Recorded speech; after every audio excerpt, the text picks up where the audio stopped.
अस्सलाम वालेकुम स्टूडेंट्स, उम्मीद करती हूँ कि प्रीवियस वीडियो से आपने बहुत कुछ सीखा होगा कि हम कार्बोक्सिलिक एसिड्स को कैसे प्रिपेयर कर सकते हैं। हमने 4 मेथड पढ़े थे, from Grignard reagent, from the hydrolysis of nitriles and from the oxidation of primary alcohols and from the alkyl benzene, side chain oxidation of benzene. ठीक है, अब हम कुछ रिएक्शंस कार्बोक्सिलिक एसिड्स के स्टडी करेंगे। तो जो रिएक्शंस जिसमें एक पर्टिकुलर कंपाउंड जो अंडरगो करता है या जिसमें इन्वॉल्व होता है वो डिपेंड करता है कि उसके पर्टिकुलर स्पीशी का या सबस्ट्रेट का स्ट्रक्चर कैसा होता है। जैसे हमारे पास ये जो एसिड है इसका जो स्ट्रक्चर है that is like this, RC bonded OH। ठीक है, मीन टू से कि जब हम इसको वाटर में डालेंगे तो water will act as base because it's having the lone pair of electron. ये इस प्रोटॉन को एब्स्ट्रैक्ट कर लेगा एंड इस नेगेटिव जो बॉन्ड है इसको इस नेगेटिव चार्ज की फॉर्म इस वाले ऑक्सीजन के ऊपर ट्रांसफ़र हो जाएगा। ठीक है, and it will result in the formation of carboxylate ion. ठीक है, along with the formation of water, ये साथ में वाटर प्रोड्यूस कर देगा। ठीक है, या आप सिंपल अगर कहें कि अगर ये एसिड है तो एसिड क्या करता है कि प्रोटॉन देता है और प्रोटॉन देने के बाद वो कॉन्जुगेट बेस बना देता है। ठीक है, ये जो कॉन्जुगेट बेस है मैंने अपनी पिछली वीडियोस में भी यही बताया है, ये रेजोनेंस स्टेबलाइज होता है। ठीक है, और जितना ज़्यादा कॉन्जुगेट बेस रेजोनेंस स्टेबलाइज या आप ये कहें कि स्टेबलाइज होगा उतना ही ज़्यादा एसिड जो होगा वो स्ट्रॉन्ग होगा। हम इसकी अब रिएक्शन स्टार्ट करते हैं। फर्स्ट रिएक्शन विद बेस, जाहिर है अगर ये एसिड है तो हम इसका जो पहला रिएक्शन पढ़ेंगे that is reaction with base. ठीक है, अब एसिटिक एसिड जो है हमारे पास वो आपके किसी भी बेस के साथ यानी कि सोडियम हाइड्रोक्साइड के साथ अगर रिएक्शन करता है तो कैसे आपने रिएक्शन करना है। हमेशा ये बात याद रखें कि किसी भी रिएक्शंस को पहले बैलेंसिंग करने से पहले आपने फार्मूलाज़ को बैलेंस करना है। ठीक है, हमारे फार्मूलाज़ जो हैं वो बैलेंस होंगे तो ऑटोमेटिकली हमारी जो इक्वेशन है वो बैलेंस हो जाएगी, अदरवाइज़ हमारी इक्वेशन भी बैलेंस नहीं होती। ठीक है, अब हमारे पास क्या है, इस एसिड का ये वाला जो है पार्शियल नेगेटिव पार्ट है and it's the partial positive part. ठीक है, इसी तरह सोडियम हाइड्रोक्साइड का sodium is partial positive part and the hydroxide having the partial negative charge. तो हमने क्या करना होता है, जब एसिड बेस रिएक्शन होता है तो हमने ऑपोजिट चार्जेस को आप इसमें कंबाइन कर देना है। ठीक है, यानी कि ये पॉजिटिव एंड ये due to electrostatic force of attraction acetate will be surrounded by the sodium ion, so it is known as sodium acetate. ठीक है, along with the formation of water molecule, यानी कि ये हाइड्रोक्साइड इस proton को लेके water बना देगा और सोडियम इस वाले एसीटेट के साथ मिलके सोडियम एसीटेट बना देगा। ठीक है, तो it's a called neutralization reaction in which one acid reacted with one base molecule and it will result in the formation of water.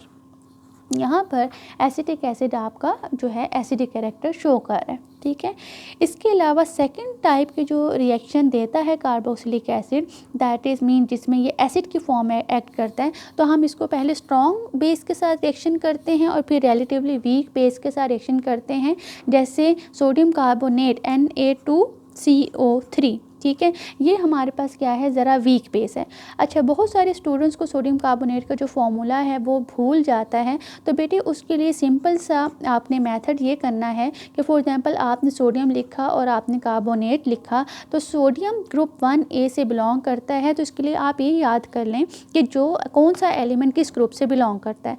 जो एलिमेंट जिस ग्रुप से बिलोंग करेगा उसकी जो ऑक्सीडेशन स्टेट होगी वो भी वही आ जाएगी, यानी कि वो उतने ही नंबर ऑफ इलेक्ट्रॉन लूज़ कर सकता है अगर वो मेटल हो, और अगर नॉन मेटल हो तो definitely non metal having the smaller size तो वो इलेक्ट्रॉन गेन करेगा। ठीक है, तो सोडियम 1A ग्रुप से बिलोंग करता है, it is having the +1 oxidation state. Carbonate एक कंबाइन आपके पास स्पीशी है और इसके ऊपर क्या चार्ज आता है, -2 का। अब मोस्टली स्टूडेंट्स को नहीं पता होता कि कार्बोनेट पे क्या चार्ज आता है, तो उसके लिए आपने क्या करना है, सिंपल वाले एसिड्स यानी कि कार्बोनेट के कोरस्पॉन्डिंग एसिड को याद कर लेना है जो कि कार्बोनिक एसिड है। ठीक है, अब आपको ये तो पता है कि हाइड्रोजन पे +1 चार्ज आता है तो ऑटोमेटिकली ये +2, तो बिल्कुल इसी तरह कार्बोनेट पे -2 चार्ज होगा।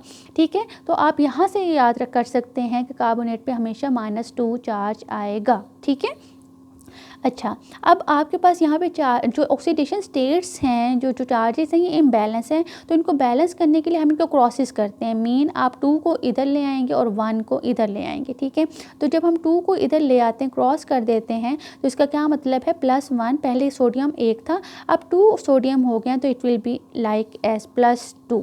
ठीक है, तो सोडियम कार्बोनेट हमारे पास फॉर्म हो जाएगा +2 और -2 वैलेंसी में। तो ये फार्मूला होगा हमारे पास सोडियम कार्बोनेट का। ठीक है, now let's do it's reaction with acetic acid, यानी कि अब हम इसका रिएक्शन करते हैं एसिटिक एसिड के साथ।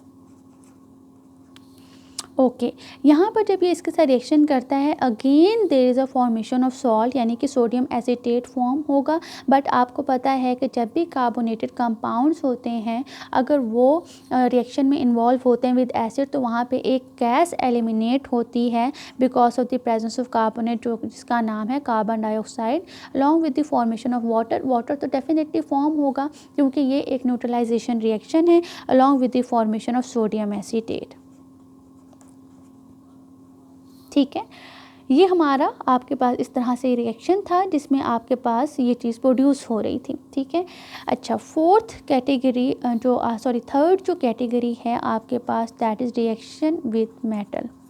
जब भी आपने ये बात याद रखनी है, कार्बोक्सिलिक एसिड या कोई भी एसिड के साथ आपका मेटल, जो कोई भी मेटल रिएक्शन करे, ठीक है, तो वहाँ पर क्या होता है कि हाइड्रोजन गैस इवॉल्व होती है। ठीक है, तो हमारे पास क्या है, we are having acetic acid और ये सोडियम मेटल के साथ रिएक्शन कर रही है, तो इसमें क्या होता है, हमारे पास हाइड्रोजन गैस इवॉल्व होती है। अब अगर आप गौर करें कि H2 गैस अगर इवॉल्व हो रही है, तो इसमें एरो ऊपर लगाने का मकसद ये होता है कि यहाँ से हाइड्रोजन गैस इवॉल्व हो रही है, यानी कि एमिट हो रही है। ठीक है, तो यहाँ पे देखें, how many atom of the hydrogen in this hydrogen molecule 2। इसका मतलब ये हुआ कि हम यहाँ पर 2 मेंशन कर देंगे। ठीक है, और यहाँ पर भी 2 मेंशन कर देंगे because is responsible for the formation of sodium acetate. ठीक है, 2 mole of sodium acetate will be form over here, we will put plus sign over here, तो it's known as sodium acetate. ठीक है, along with the liberation और the elimination of hydrogen gas, तो हमारे पास sodium acetate के साथ hydrogen gas evolve हो जाएगी। तो इस तरह से ये हमारे पास इसके रिएक्शंस हैं जिसमें carboxylic acid as a acid act कर रहा है। मीन यहाँ पर कार्बोक्सिलिक एसिड प्रोटॉन डोनेट कर रहा है डिफरेंट बेसिस को, जिसमें पहले हमारे पास वाटर है जो कि बेस की फॉर्म में एक्ट करेगा, फिर हमारे पास स्ट्रॉन्ग बेस है दैट इज़ सोडियम हाइड्रोक्साइड। ठीक है, और फिर हमारे पास ज़रा वीक बेस है दैट इज़ सोडियम कार्बोनेट, और फिर जब मेटल के साथ भी रिएक्शन करें तो it is responsible for the elimination of hydrogen gas, यानी कि यहाँ पर हाइड्रोजन गैस इवॉल्व होगी। और इन सब में जो सॉल्ट है वो सेम है क्योंकि हमने जो बेस लिए थे उसमें सोडियम का एलिमेंट लाजमी लिया था, तो सोडियम एसीटेट। ठीक है, sodium acetate and sodium acetate over here. उम्मीद करती हूँ आज की वीडियो आपको पसंद आई होगी। ठीक है, तो आप नेक्स्ट वीडियो के लिए इंतज़ार करें जिसमें मैं डिस्कस करूंगी कि हमारे पास कौन से ऐसे रिएक्शंस हैं जिसमें हाइड्रोक्सिल ग्रुप कार्बोक्सिलिक एसिड का इन्वॉल्व होता है और कितने टाइप के डेरिवेटिव्स हैं जो प्रोड्यूस होते हैं और उन डेरिवेटिव्स के फर्दर कौन कौन से रिएक्शंस हो सकते हैं।